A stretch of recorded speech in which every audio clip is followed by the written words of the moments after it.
আপনার কাছে মনে হতে পারে মোহাম্মদ বিন সালমান আমিরুল মুমিনিন, আমার কাছে মনে হয় সেই ইহুদিদের একজন এজেন্ট। That's all. কারণ আমরা বুঝি কোরআন দিয়ে পলিটিক্যাল সায়েন্স কি জিনিস।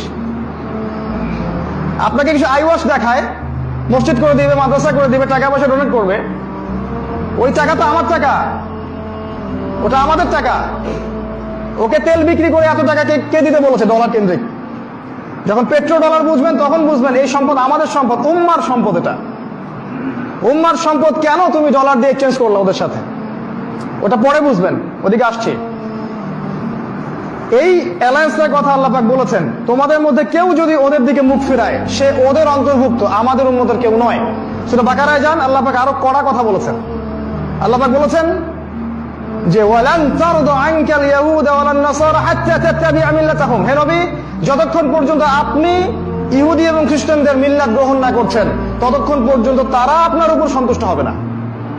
তার মানে ইহুদি এবং খ্রিস্টানরা যদি কোনো ব্যক্তি, কোনো পরিবার, কোনো সমাজ, কোনো রাষ্ট্রের উপর রাজি খুশি হয়, বুঝতে হবে এরা ওদের গোলাম বা দাসে পরিণত হয়েছে। যখন ইহুদি খ্রিস্টানরা কারো উপর সন্তুষ্ট হবে, বুঝে নেবেন আমি আর ইসলামের মধ্যে নাই, আমি ওদের পশ্চিমা শয়তানদের পালিত কুকুরে পরিণত হয়েছে, এক কথায়।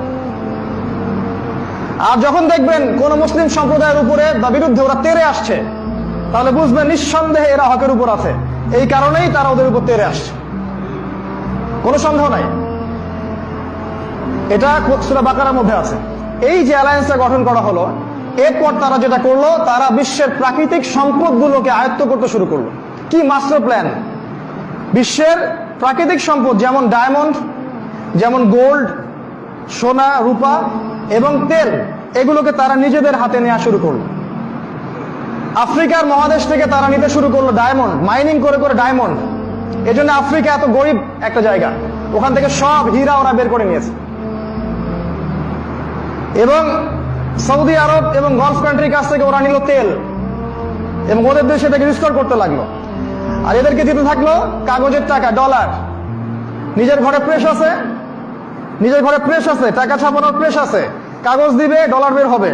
এই কাগজটা, কাগজের টুকরা দিবে গলফ কান্ট্রিকে, আর গলফ কান্ট্রি তেল দিবে ওদেরকে। কে লাভবান হচ্ছে এখানে? যাদের ঘরে প্রেস আছে ওরা।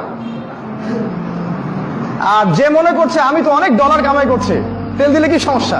এর চেয়ে বোকা মানুষ পৃথিবীতে কেউ আছে? আচ্ছা, ও যদি সোনার বিনিময়ে তেল নিত ভালো হতো না? যে টাকা না, আমি সোনা চাচ্ছি, গোল্ড, আমি তেল দিব গ্যালন, 10 গ্যালন, আমাকে এতটুকু সোনা দিতে হবে।